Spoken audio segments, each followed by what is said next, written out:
in conjunction with the Thai authorities, and that's what the Interpol blue collar notice has helped achieve. We'd like to also get in a clear view from you, because this particular tweet of Pradeep Bhandari also mentions about their passports having been suspended. We do know how there was a request that was sent out by the Goa government to the Ministry of External Affairs that the passports of the Luthra brothers should be revoked. What is the update there?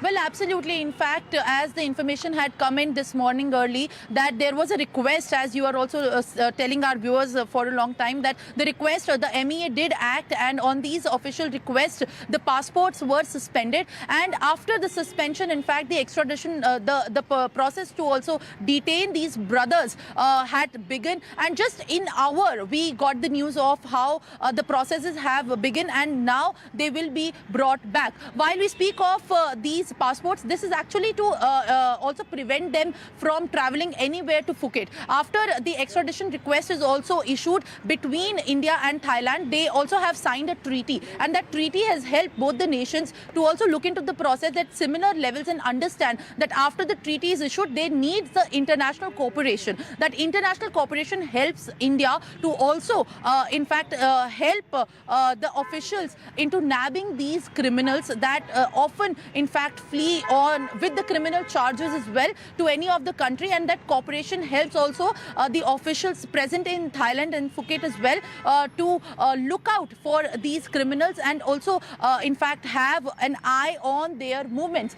That is a very important, in fact, point where that leads the information given to the Indian authorities as well. And Interpol, when it was issued, of course, it became a high alert matter as well. And that has led to the detention. After the detention, it is going to be important point to see that how the Indian authorities are also taking an eye on the other accused that would be followed up, and the investigations that is going to be now taking forward. This case is also going to be blown up as the Luthra brothers will of course try to sort out the legal remedy. But as far as we speak of the options that they have in front of them after all of these charges and these documents that we also have been in fact putting out for the viewers to understand by themselves how exactly it was all the recipe in making for the disaster. Back to you. Right, absolutely. And Simran, a lot of belated action that we also do see coming in from authorities, particularly from Goa. Now we are also learning on how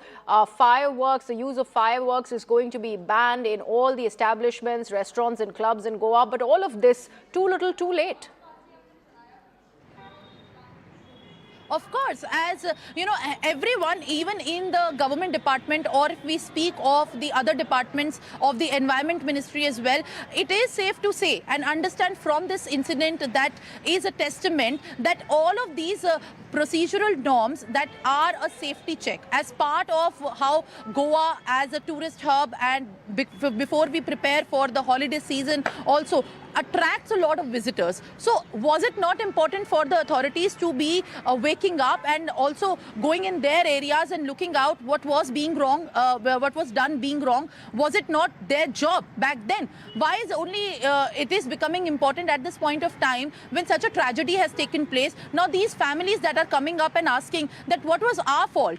Did we actually sign up for this? We have lost our family members. We were just standing there, and within a minute this inferno had taken place. This blaze has reached up to everywhere, and the testimonies of these witness, and one of the witness that spoke to me said that within a minute I expected that nobody will be saved. So that is something that should chill, that should give chillies to all of these people who had not been taking action, because not taking action actually prompted all of these restaurants and the nightclubs to function this smoothly.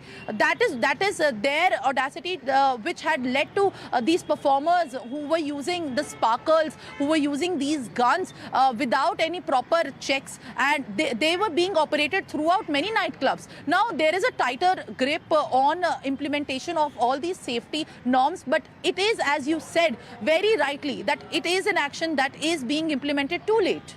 Right, absolutely, Simran. And also about the earlier document that you have shared with us on CNN News 18, there's also an angle of the village panchayat, there's a sarpanch in the Arpora village where this Birch by Romeo Lane establishment was set up illegally, of course, now that we are learning through all of these channels that you're sharing for our viewers.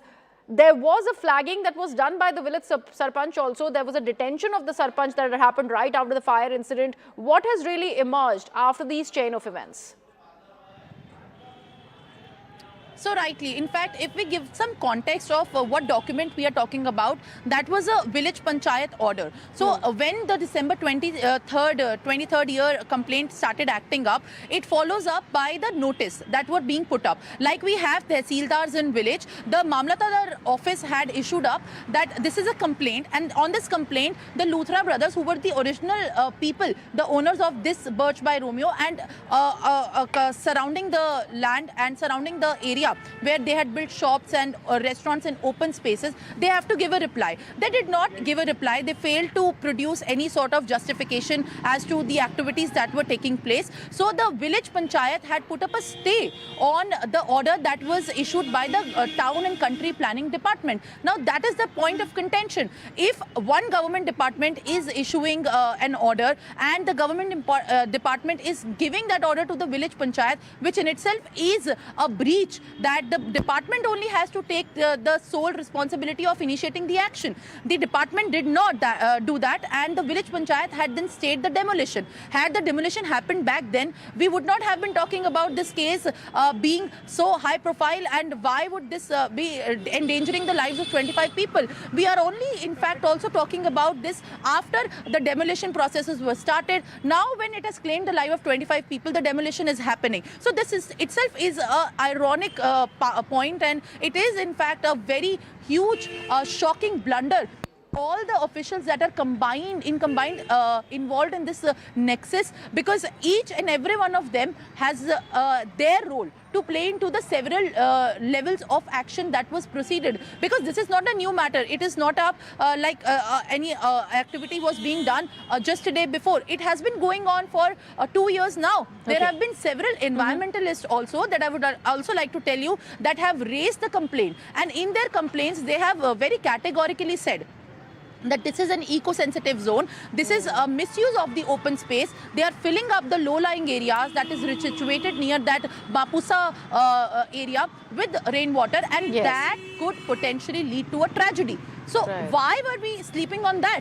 Why did we not wake up? Why did the officials not take an action when it was initiated, when it was the most Absolutely. needed? And Simran, we must also underline that this is not the only property in Goa by these owners which is in the dock at the moment, because we do know the other property in Vagator is also known to have flouted this CRZ, or the coastal regulation zone clearance, so to speak.